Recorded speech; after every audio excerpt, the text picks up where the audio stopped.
Your boundaries aren't walls, they're invitations. The question is, have you sent yours?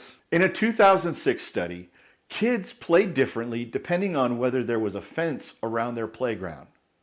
No fence, they stayed close to the buildings. With a fence, they played everywhere. Why? Because they felt safe. Look, we came up with 3 secrets to help you create boundaries that build connection instead of distance. Secret number 1, boundaries create safety, not distance.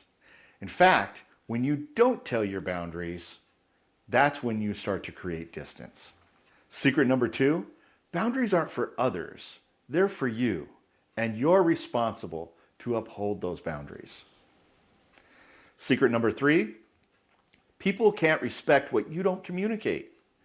If you don't tell somebody what your boundaries are, how then can they honor your boundaries? Chances are, if you're not saying what your boundaries are, you're creating distance.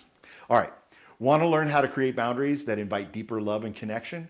Join us Saturday, July 12th at our live training.